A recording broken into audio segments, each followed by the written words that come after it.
This episode of the Coarse podcast has been sponsored in part by Irving Cliff Brewery. If you're in Northeast Pennsylvania and you're looking for some of the finest craft beer around, look no further than the Irving Cliff Brewery, located at 2 Chapel Street in lovely historic Honesdale.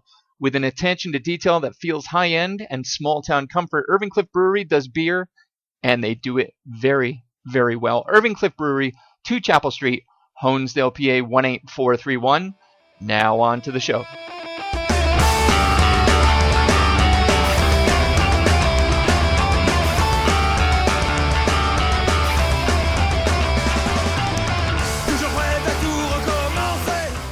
Ladies and gentlemen, welcome back. This is episode number 28 of the Coarse podcast. With you as always, host creator Sean Rossler. How the hell are you doing this evening?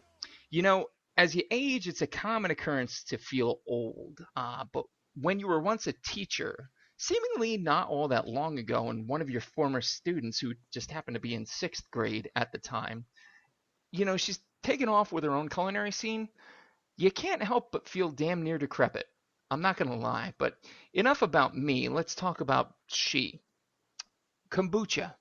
So it's more the rage today than it ever has been. Yet, how much do we really know about it? I, for one, not that much. Tonight's guest is here to clear that up for us. Starting in her mother's kitchen back in the winter of 2013, tonight's guest had been a regular kombucha drinker for years. And once she started to make it, she was hooked. It had helped her with what were chronic migraines, and she had a feeling it could help others too. Seems the writing was already on the wall from an earlier age, though, since as a 4-year-old, she would bother anyone with ears with the question of, is this easy to digest? I can relate to that question. But anyway, the beginning of a destined path was definitely started into the world of a digestion, and combined with her family's love of food, it was all just incredibly painfully clear. Her line of craft kombucha evolved in its commerce, from a transaction at a gas station to meetups to now being readily available from stores in and around the area. Not that different from moonshine, but you know, this stuff you can be under 21 to drink. But it's helped people locally to overcome acid reflux, migraines, IBS, colitis, Crohn's, low immunity, chronic infections, fatigue, and so much more.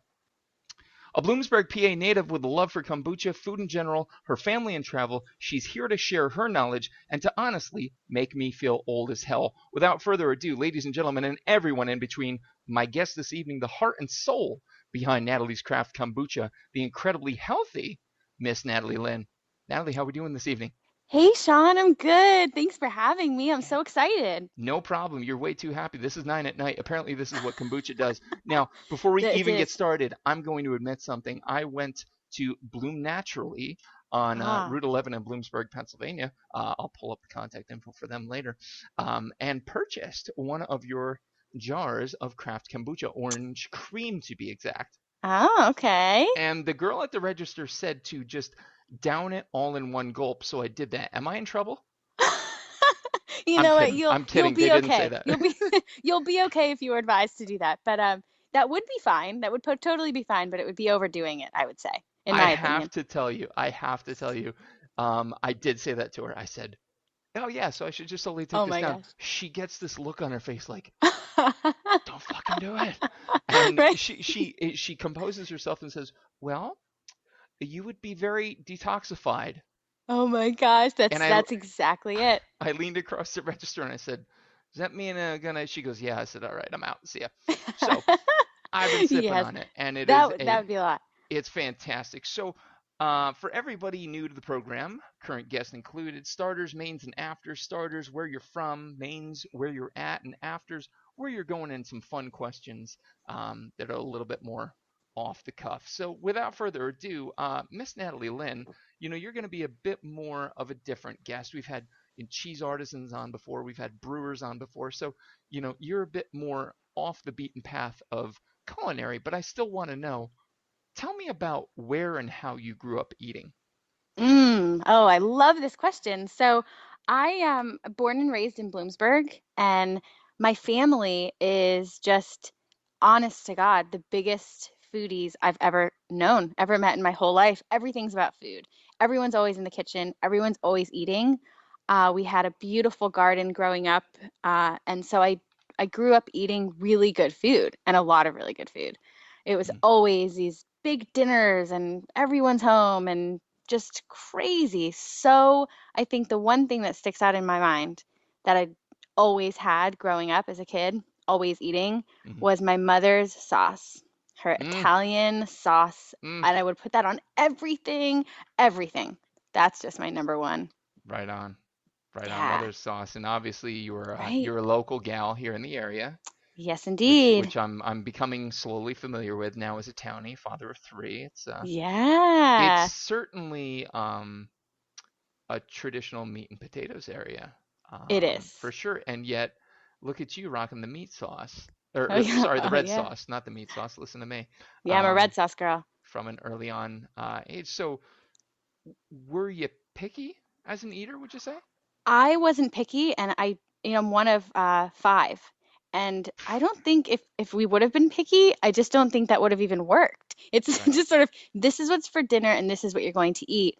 But my parents were really healthy eaters and very progressive for that timing and in terms of raising us. So we ate really good food, and I think just being raised, being so young and eating artichokes and the Brussels sprouts and all of these good things with no other option, forced us to Yeah, all yeah. become really open-minded and eat just about anything. Well, There's not a food I don't like. yeah, and I have to say now, being a dad of three, I was an only child, so I pretty much Whoa, I gather from everybody else that has siblings, I got away with fucking murder. But fair enough, fair enough, I get it. But now being a father of three, I find that like, look, you're gonna eat it or take a hike, kid. Like totally. I'm really there, and so for five, I mean, Oh, I you had to know. go with the program, Oh, totally. There right? really was no, and I don't remember ever seeing it with any of my sisters or with my brother. I don't ever remember anyone saying, "Oh no, I don't like that," or "I won't eat that." It Right. really truly was, "This is what's for dinner, and so you're gonna eat it." And my mom's a wonderful, wonderful cook, so it was all delicious. But yeah, there was no choice there. Yeah, and see that certainly doesn't hurt things. That your mother was definitely functional in the Yeah. kitchen, if not artisanal, if not amazing in the kitchen. Yes. Um, and you brought up one food in particular, which again for the area, this not to trash on Bloom. If anybody's listening, I get it. I'm not trying to trash Bloom, but like you mentioned artichokes as one of the first foods that popped Yeah. into your head. Yeah. Um, Not really a common, I'd say, in the area. And yet here you Totally. were eating them. Oh, yeah. And I remember being really ridiculed in school. My mother would pack our lunches every single day. I would beg her, this is just so sad to admit, but truly, I'd be like, can't I just buy lunch at school? All of my Hmm. friends get lunch at school. She would say, no way, you're not eating that food, and pack these beautiful lunches of these tofu pita sandwiches and just amazing things. And people in school would just make fun of me and my sisters and say, "What is that bird food you're eating? What's all that weird stuff on in your lunch bag?" Hmm. We were Hmm. made fun of. But my parents they're just really good eaters and Yeah. really love food. So we were exposed to things like the artichokes and the tofu and Hmm. all these amazing Hmm. cheeses that stunk so bad.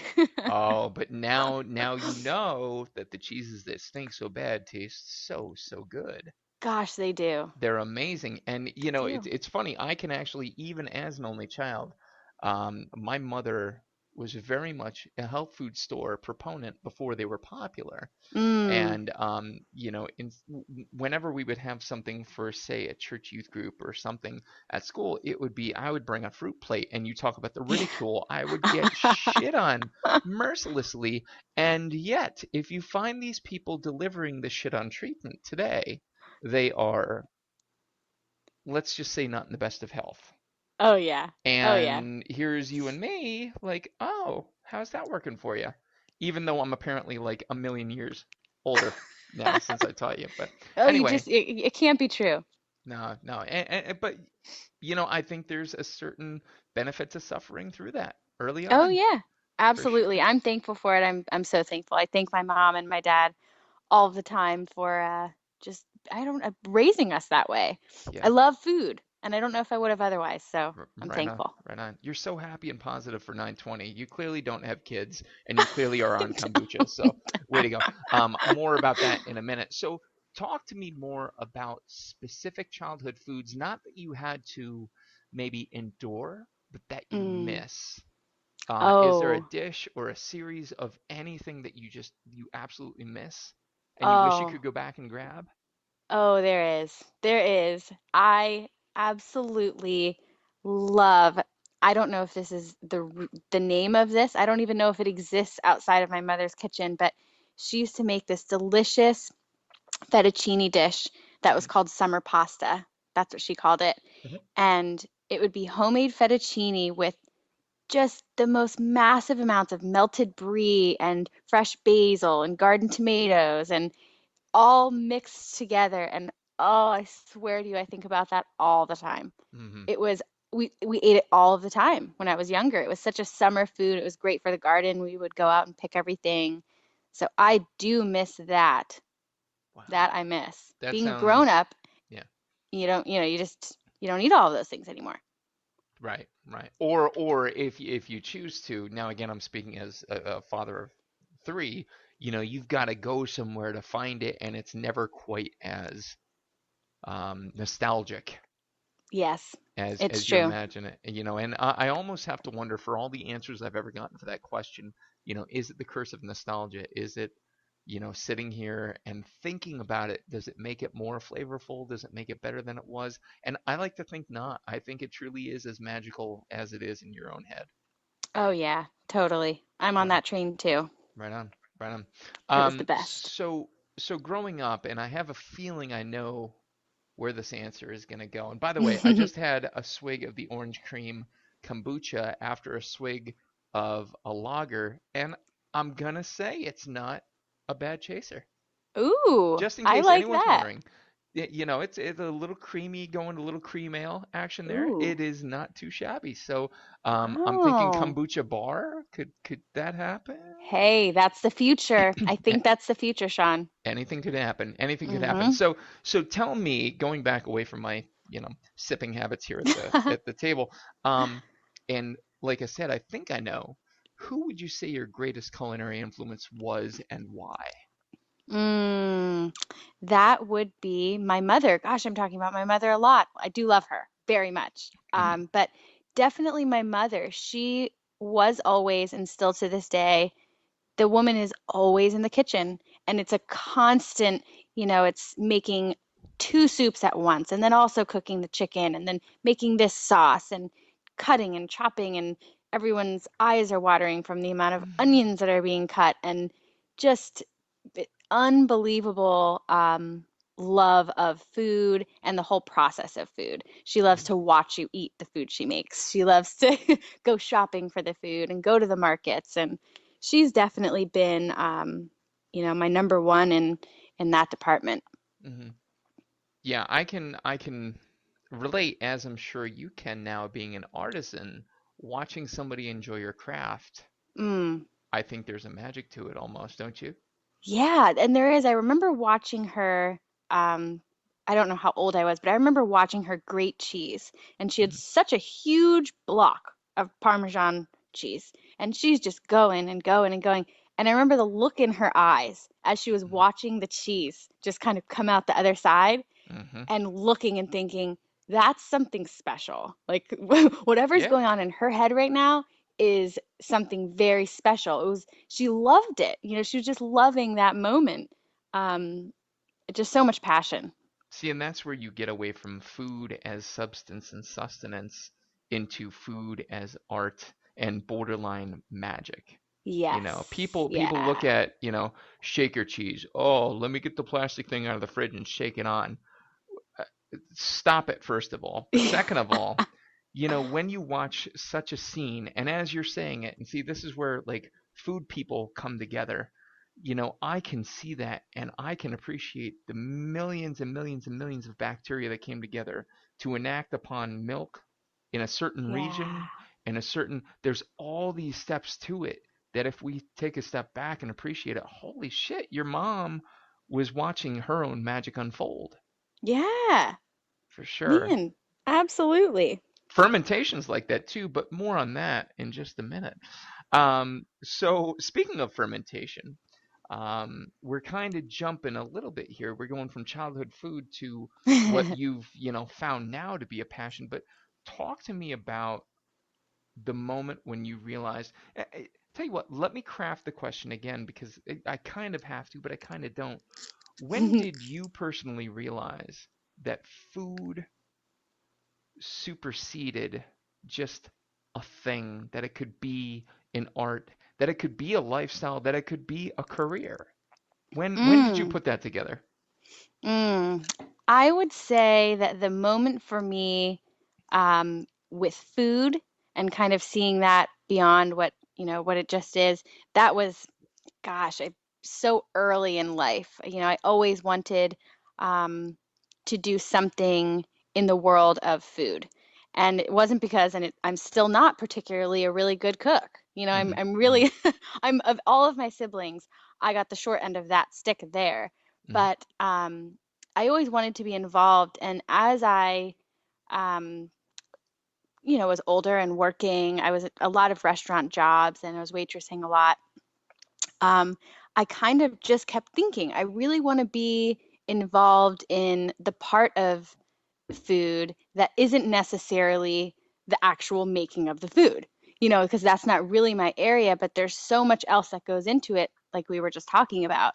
The passion and the whole story of it and what it can do for you. And that moment in my adult life was almost, yeah, almost 2 years ago exactly. Hmm. I'm days away from that. Hmm. Hmm. And 2 years ago, just for those of us who are simply waiting to hear it, spoken into words, what happened almost 2 years ago? So almost 2 years ago, I got my hands on my very first SCOBY, which that is the symbiotic colony of bacteria and yeast, which is what essentially creates kombucha. Um, I I had it in real life, and it had been a long time coming. I had always wanted one, but I wanted it to be, I guess, pun intended here, organic. I Hmm. wanted it to just sort of happen if it was going to happen. And Totally. that's very much how I live my life. And I was working as a waitress, and I had been, continually thinking on and off about kombucha. And there, all of a sudden, I had one, and I swear to you, in that moment, holding it in this glass mason jar, I was looking at that and thinking, this is, I don't know exactly what's going to happen here, but something's happening. I could Hmm. feel it in my whole body. Hmm. I could feel this shift, and I knew that it was just going to take me over. Yeah. Now that wasn't the first time you had encountered kombucha. No, I had been a regular kombucha drinker for a long time, Hmm. but I hadn't gotten into brewing that myself. I had Hmm. been doing yogurt and I had meddled in cheeses and water kefir. So the world of fermentation for me is something I've always really been interested in, at least for the past 10 years of my life. Hmm. But kombucha actually came a little bit later for me in terms of actually doing it. Hmm. Hmm. And it's just it's such a you hear people get up on, oh yeah, I just decided I'm going to brew beer, or oh, I just Mm. decided I'm going to, I don't know, knit sweaters. This is definitely a little bit further off the beaten path, wouldn't you say? It is. And there's no, this was never, I didn't sit down and design a business plan or have really any intention of doing. I still sit around and I look at my kombucha, I'm holding it right now, Hmm. and I Me too. think, Me too. what, No shit. cheers. Cheers to you. I think like how did this happen? It literally just happened, and I've said it so many times, gosh, so many times, but I've almost felt as though I'm just somehow was given this amazing opportunity to have found something I really love, Yeah. and I'm able to share it, and it goes back to what they always say, find something you love and do it. And it was You just that simple. Whether it's kombucha or hosting a podcast, I'm right there with you. There's no Yeah, question. It's yeah, like you said, it's finding what you love, doing what you love. Screw it, the lights will stay on, the bills will get paid. yeah, you, one way you or another. you've got to love it. And clearly there is an absolute um love from your end for it. It's not just, about it. And to be fair, just to give listeners a background, I'm not completely alien to it, as I'm sure a multitude of listeners will be, but I'm certainly not familiar with it. What I would do, honestly, and please correct me if I'm wrong, that's really what we're going to transition into here. My misconceptions about it. Mm. One of the reasons I would always pick one up, I shit you not, is to work off a hangover. Oh, the best. And seriously, it It really is works. the best. Oh, it's the best. It It's the works. best. I had to now the kind that I would get was the one with like the blue labels with the lacy braiding at it. It's God, they're in Ooh, Giant. synergy. Synergy, yeah, GT yeah. synergy. Yeah, I mean it's basically like saying, I listen to punk rock, Green Day. I get it. I get it. I'm not in the fold. I'm finally hitting like basement crusty punk tonight with your kombucha. Um but I would grab one of those and I'd slam it, and I within 20 minutes I'm like, "Whoa, let's go again. Yeah. Can we go?" Uh, it's just the best for that. It really is. And, Why? you know, What happens?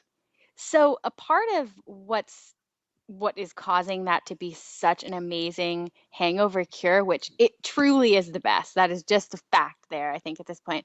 You're Um, welcome, listeners. You're welcome. we've just solved that problem for Exactly. everyone.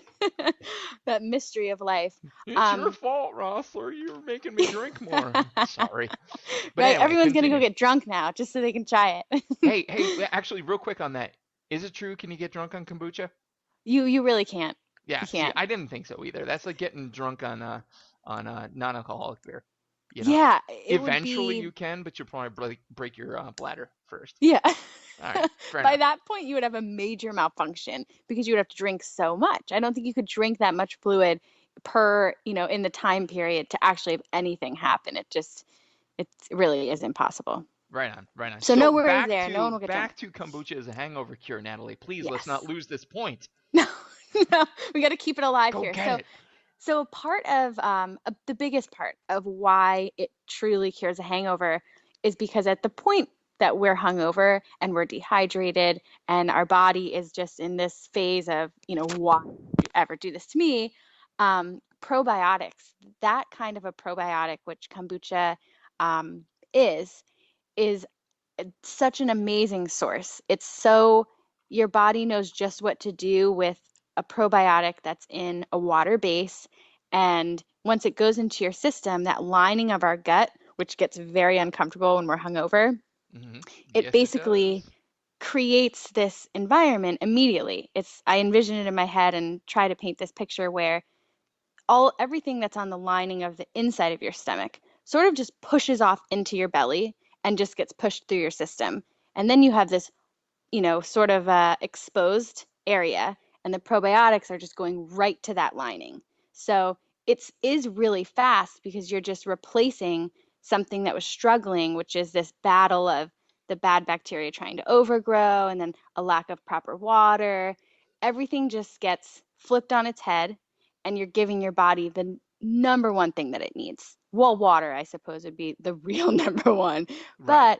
But right behind that would be those probiotics, which is just essential for our bodies to be on track in the first place, especially if anything's going wrong. So it's just that really good bioavailable probiotic being in that kind of in particular in kombucha. It wouldn't be the same to eat yogurt Right. hungover. Right. I don't Right. know if anyone would even do that. Jesus, why Um, would you want to do that? it That's sounds a bad so bad. idea. It sounds so bad. Hey, I want a Um, Chobani after Jack Daniels till 3 in the yeah, morning. but Said no one. it's Jesus.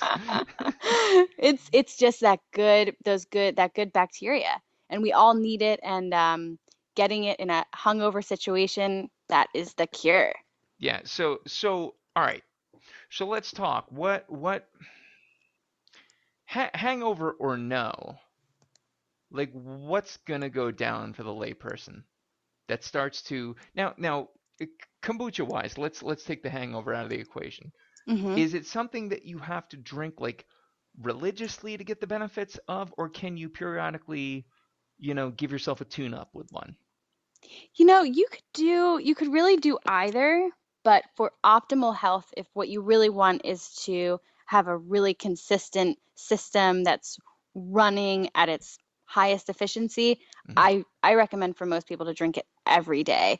Mm-hmm. There's always so much, especially with being in northeastern Pennsylvania, with all these seasons. There's Mm-hmm. always so many things. There's a stomach bug that makes its way around, and then the flu, and then another kind of a flu. Um, we're just all so vulnerable with quality of food and pollution and water quality, all of these different things, um, that having a probiotic every day is totally essential. Mm-hmm. And kombucha is the best you can get. So I think it's important for everyone to be drinking kombucha every day and not overboard. You can drink 4 ounces a day, Mm-hmm. and that's what you need for your body to be alkalized, number one, which is Mm-hmm. important so we can't be growing infections and fungal overgrowths. Mm-hmm. And then, beyond that, you're feeding your body, you're feeding your gut, your belly, everything that it needs to be processing food, absorbing nutrients correctly, ridding waste correctly, taking a little bit of the taxing off of your liver and your kidneys. So it's really an everyday thing. Wow. Wow. And here I was just drinking it for a hangover, so what a piece of garbage I am apparently. Um, You're not alone. It starts that way until you yeah, get hooked. so you mentioned probiotics, and I'm definitely going off script here. Um, there's obviously, and probably some listeners know, there's pill form probiotics, but you Indeed. said kombucha is like the best. And if I may take a stab at why this is, Yes. um, it's living in this jar, man. It is. It It's is. the little white tornado in the middle It of is. all the juicy goodness. And is that why it's the best possible? It is. A lot of it is because it's just so raw and so lively. And as a part of what I do, um, is I make sure that, because it is sensitive, these are living raw bacteria. So I'm very conscious of the fact that if they're overheated, Hmm. there's going to be, some aren't going to make it. And if Right. they get too cold, they're going to go into a dormant stage. And then your body's not really going to process them other than just like anything else. Maybe Hmm. take a little bit of something good. But kombucha is so good. Yogurt is in, pasteurized milk. Yeah. So there's a little bit of a fight going on with the bacteria because the bacteria that used to be in the milk that isn't there anymore from pasteurization is, the live bacteria from probiotics are are trying to meet them, but they're not there. So Hmm. there's a little bit of an energy situation going on with yogurt, where it can be a little competitive. Sure. But kombucha really is the best source of that because of the water base, also because it's very, very low in sugar.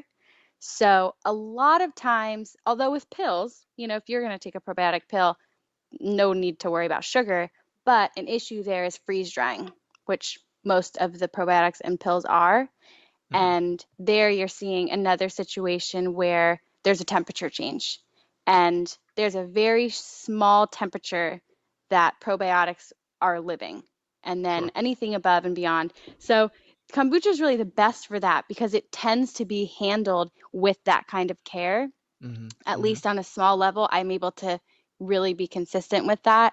Right. And you're getting it so fresh. So it hasn't been freeze dried. It doesn't touch plastic. That's another big issue with probiotics is Hmm. you don't want them to touch plastic. You don't want them to be touching anything because they are trying to take and trying to give from pretty much anything they're next to.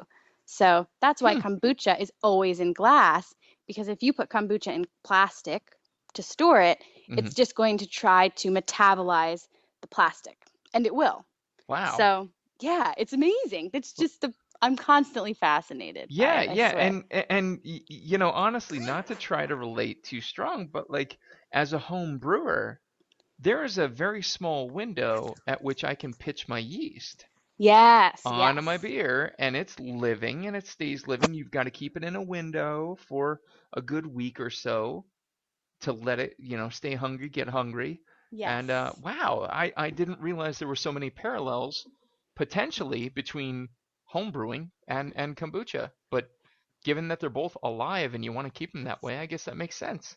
Yeah, and it's as you know because you're doing it, and I don't know enough about beer to, to really know anything, but from what you're saying, it does, it's there's a things have to be done in a certain way in certain timing for it to be what you want it to be. And Hmm. that's what makes kombucha so special when it's successful, is that all of these elements have come together and everything just works. And then you have really such a powerful healing drink. It can just do anything. Wow, that I'm that is convinced. absolutely crazy. So It is. clearly it's a cure-all, it's a magic potion, just like your mother and the Parmesan on the block. Now you're making magic in a jar. So that's pretty remarkable, I might say. Well, it's so much fun. I couldn't stop if I wanted to. Really, really. I'm a woman obsessed. Right on. So over your almost 2 years, which it's crazy because the podcast is almost 2 years old now. And Oh, as you we were share saying that before, birthdays. I'm like, oh my God, this is crazy. We should have, a coarse grind podcast kombucha like Oh, blend. perfect. If you can make Yes. it black and spiteful and full of curse words, we'll be in business. Um, but I'll work on that. right on. So over those almost 2 years, um, what would you say your greatest creation flavor-wise has been and why? Mm, my greatest creation, flavor-wise, hands down, is beets and berries, which I was, I don't think I've ever been so nervous about a flavor that I've done. And I've done, at this point, I'm over 200 flavors. I've done so What? many, and it's so many. I was so nervous about introducing beets into the kombucha in the first place. That I was thinking could go either way. Beets are amazing. They have so much flavor, but Yeah. earthy isn't for everyone. That taste Right, isn't for right, everybody. right, right. So I was nervous, and I did some experimenting. I was still very nervous, and I ended up running it as a flavor of the week and got a really good response. And to this day, that is my number one flavor. And that was like it was, I swear to you, I was just anxiety ridden, thinking, That's what nutty. if I put this out and nobody likes it? And what if, it's just a total disaster? But that was my risk. That was, I think, my favorite, still is one of my personal favorites. Right But that on. was one of those situations. Yeah, I've gotta have beets savory. I'm not there yet, and I did see that today, and I thought, Sean, if you're gonna go out on a limb, actually, episode 3 of the podcast was with Natalie Slater. She was on Cupcake Wars on Food Network, but she's Oh, she's a vegan baker. She's obviously straight vegan, and as prep for the show, I did kale chips, ooh. which I don't do kale chips, but I did kale chips, and you know what? Not half bad. They were vegan, certified, organic certified, everything. Not half bad. And so, as prep for the show, I'm like, God, do I go all in on this? Beets and berries? And I'm like, listen, I can't, I can't lie. If I didn't like it, I'd have to tell her. So I went orange Yeah. cream. The orange cream is savagery. I love it. But beets and Ooh, I'm berries so is your glad. biggest seller. That's amazing. It is, and it's been shocking because it's, I too, I think I would look at any beverage that had beets in it and maybe think, ooh, I'll just go for like something I know I'll like because beets, you never know. I like Right. savory beets as well. But it's a good blend with the berries, and it's definitely my favorite one for that reason too, because it was just so much fun to play around with that and try to figure out what works with a beet, you know? What Yeah. makes a beet not taste like a beet that you would have roasted with your turnips and potatoes and, whatever Yeah, else? yeah, and that's the big thing with food is that, you take something like, you know, um, cooking competition show like Top Chef or Knife Fight. One of the big challenges is to take something that, somebody doesn't like and make it something somebody likes. Yes. And so, using a sweet layer to get that kind of almost umami out of the beet in with the sweet, I think that's a savage move on your part, and I'm glad it's paying off for you. Thank you. Is there a flavor that's kind of the kid in the back of the bus that nobody talks to? Is there a flavor that you kind of look back like, peanut butter pretzel kombucha or something crazy like that? I did do a flavor. That would be crazy. That one would be crazy. I did, oh, what was it? Cilantro, habanero, and lime. That was one of my earliest creations, and I was thinking, this could work. This might be amazing. It sounds like something I would love, you know, to be on my taco Hmm. or, might something of that nature. So I was thinking it could work. It might be delicious, and I made a couple and brought it to some of my friends. Everyone kind of got together, Hmm. and I would do this more towards the beginning, and it was so much fun. And literally every single person just took a sip, looked at me, and said nothing. There was no words. And I was just like, okay, guys, this isn't good. You can be honest. We're here. This is happening for honesty. And one of my friends looked over at me and she said, "This is so bad. It's so bad." And it literally, no one liked it. I didn't really even like it. It was a total flop.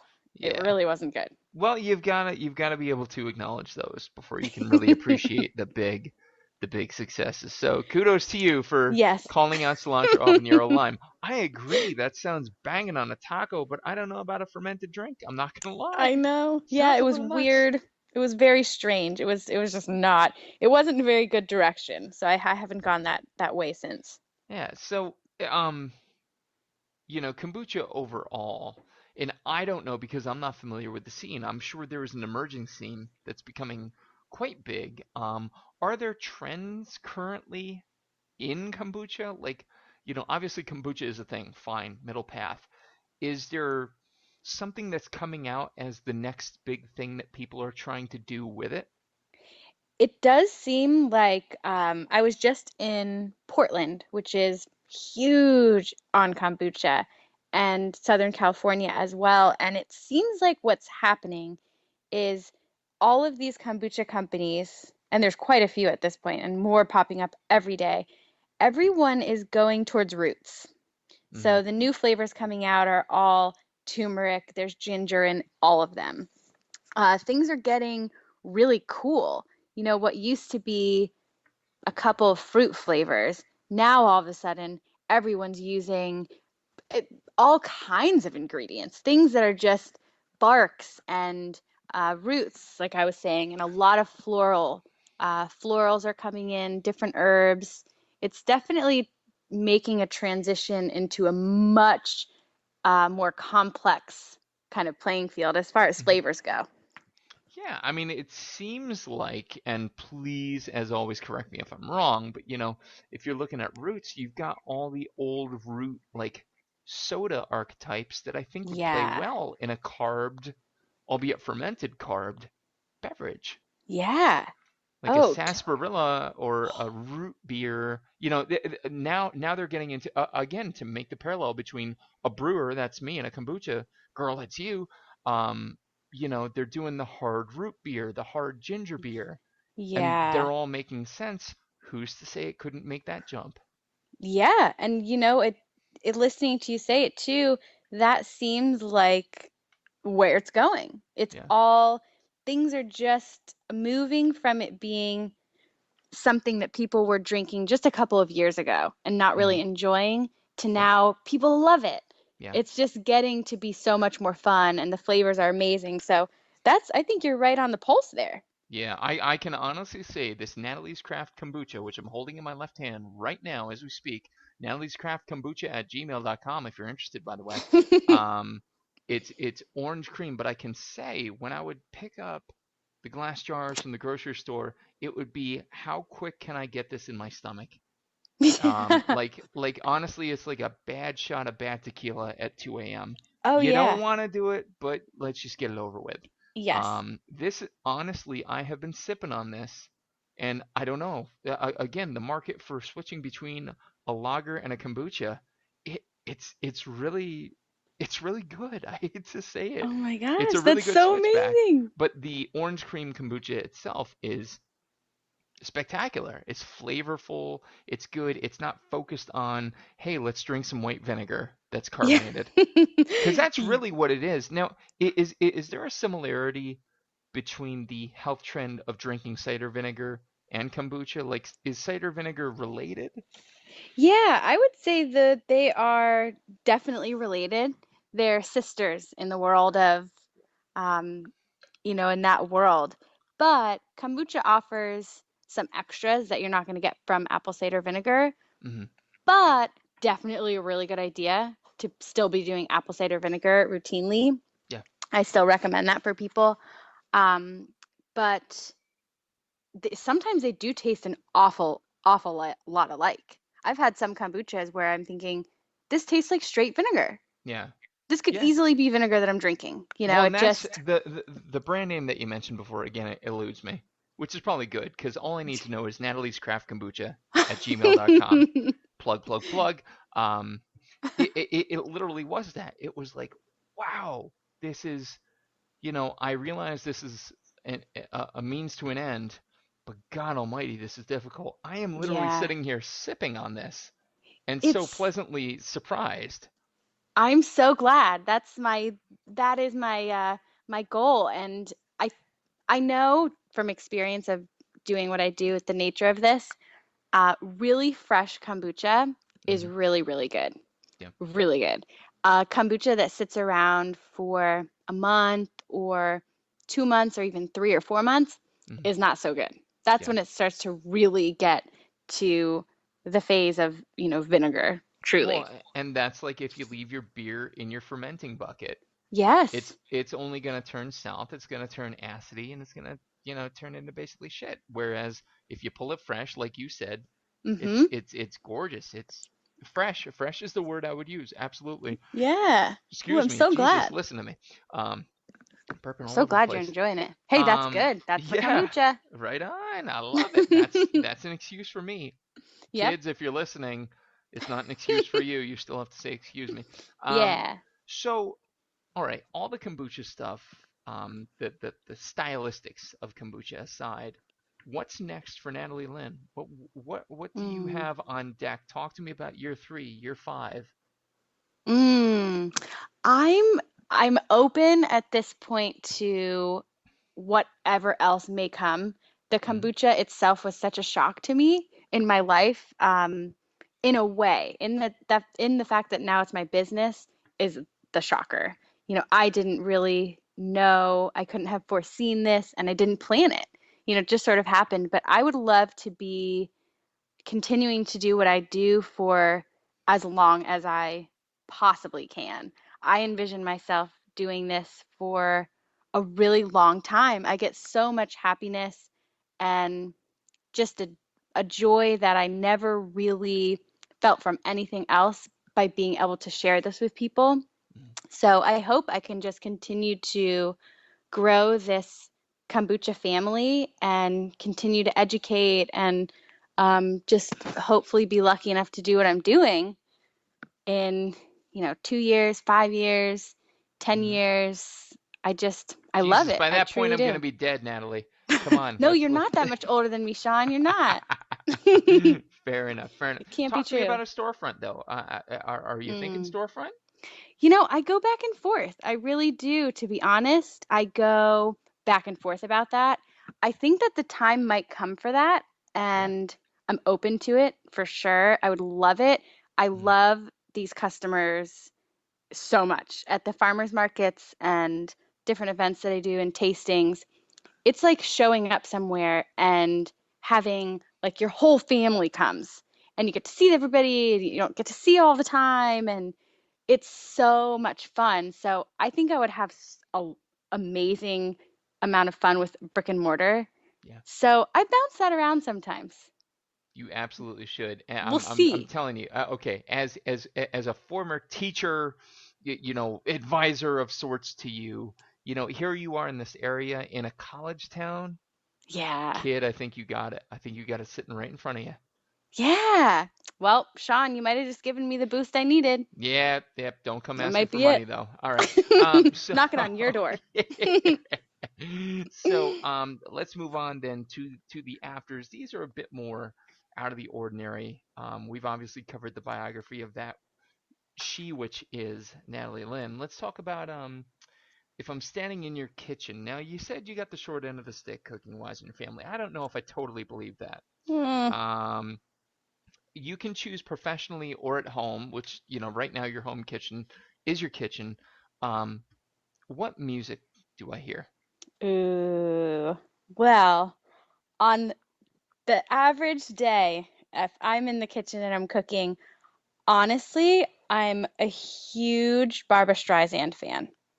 I have been since the beginning of. Really? I know. I'm ready for the ridicule. I'm not judging. I'm not judging. I'm laughing, but I'm not judging. Laughing but not judging. I'll take that. I am. I am such a huge. I swear I was born loving Barbara Streisand. So that's on the loop.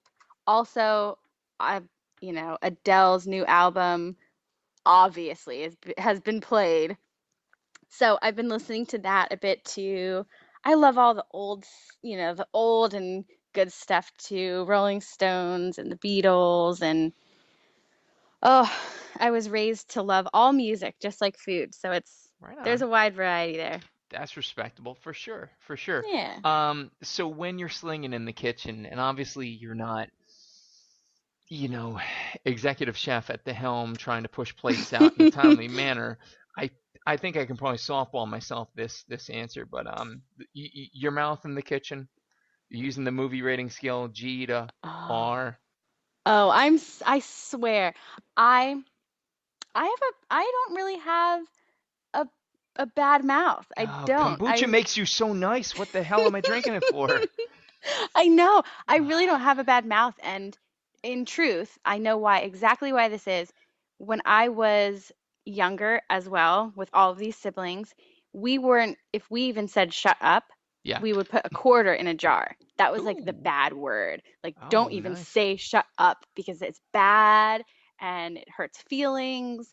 Yes. And I was raised in that kind of you know, very Yeah. sensitive, very sensitive to the things that we say. So I have a pretty good mouth unless I get cut or something breaks on me. If I'm injured, it's a whole other story. But Can generally, you go R? Do you go R? it gets there sometimes. Make me feel all right. That's good. I've gotten some bad burns, Yeah. and then it's just forget it. Nice Natalie's gone. My mother would be ashamed. Oh my God. See, and that's funny because we were raised in a very similar style then. I mean, I literally could not say things, like shut up. Um, Yeah. but I mean, fuck it now. I'm done. I'm done for. It's terrible. I gave Rebelling. I gave my kid shit at the counter the other night for saying shut up. Oh And my wife no. looked at me almost like critically and said, "Are you really serious about that?" I said, "What do you mean?" She's like, "You ever hear yourself?" I'm like, "All right, fuck me. What Oh do my I know?" God. All right, so okay, you're gonna be stranded on a deserted island, and if you listen to however many episodes you told me, you're gonna know this question was coming a mile away. But you're gonna be Ooh. stranded on a deserted island.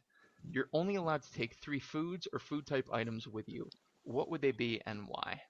Mm. I would take honey for one because obviously honey is the best. Obviously, honey. Obviously honey. I would take, oh, I've got to say it, kombucha. Of course. You saw that one coming, right? Yeah, it'll help So, keep you healthy while you starve. But go yeah, right. I'll be starved, but I'll be alkalized. It'll be good. Yeah. Honey, kombucha. Oh, definitely smoked Gouda cheese. Oh, okay. You just redeemed yourself there. Yeah, Yeah. I have a hard time even going a day without that. So Smoke I good think as the shit. that Yes. would that would have to go onto the island with me. Absolutely. Absolutely. I like that. Um, Cheese, honey, and kombucha. yeah, I like it actually. I think that makes a lot of sense, really. Have you ever caught the Melanie Denea coffee table books? My Last Supper and The Next Course. Oh, I have not. Oh my God. But I oddly actually, enough, what's that? no, oh, no, no, go ahead. I was No, going no, to say, no. oddly enough, someone was just talking to me about this. Wow. Okay. So you've got to check these out. I actually just had a guest from a previous show message me with a picture of a copy of The Next Course he found at a bookstore used for like $3.99. I'm like, you Wow. scumbag. It's a really expensive book. Oh my God. Um, so each volume, there's two volumes, Melanie Denea, and I lifted the overall, shall you say, idea for the pre-scripted questions from her. But Ooh, both books feature 50 very notable chefs, and they are asked the same 5 questions. And the questions all revolve around you're not going to see 12:01 a.m. Today is your last day on earth. whoa. What is your last supper? Oh, What are you eating? What are you drinking? Who's there? What music? And wow. so I ask you, Miss Natalie, what would your last supper be? Mm, my last supper. Wow. For a food person, that's just a amazing question to be asked You because, should hear the pain and the tears that I hear when I ask that question of oh, I like love so many it. people. You just hear this like, oh shit. I know. And It's and like, they wait, sit what in do I like the silence. most? So what would yours be? Oh, my last meal. Mmm. All right. My last meal would be perhaps a little on the simple side, but I know what I like. I Yeah. know what I like. Absolutely love, love salmon. And I don't even really eat it that much Hmm. at this point in my life, but I do love it. So I would have a delicious piece of salmon with oh man, pumpkin seeds, roasted pumpkin seeds, and like a browned sage butter on top. I would have that Wow. served over steamed spinach with just a little bit of lemon, and then mashed sweet potatoes because those I love those so much. Uh, Brussels sprouts. I love roasted Brussels sprouts. I would have butternut squash soup. I would have a Bib lettuce salad with pomegranate seeds and pears and fresh figs and blue cheese and some good olive oil and cracked pepper. And I would be drinking kombucha, of course. Hmm. And then I would also have a delicious cheese plate with all my favorite cheeses. I Smoke can Gouda. eat this Smoke much Gouda. too. Yeah, smoked Gouda for sure. And I promise you, I would eat it all. Right on. So that would be my meal, my salad, my dinner, my soup, and then my easy guess would be all of my favorite people, which is a very large table. It would need to be a very, very large table. Why wouldn't it be? Food. So Yeah. just all of the people, and dessert would be key lime pie because that's my Nice. favorite. Nice. That's Right my last on. meal, Sean, That's it. Jesus Christ. and Come I back. expect it tomorrow. You know what? I'm gonna tell you, man. 28 episodes. That might be one of the longest menus I've ever gotten for that. So well done. Well done. From Gee. the worst cook of them all, Oh too. my God. But you clearly know what you're about. So well done, ma'am. And I know what I like. finally, we're at the last question, believe it or not.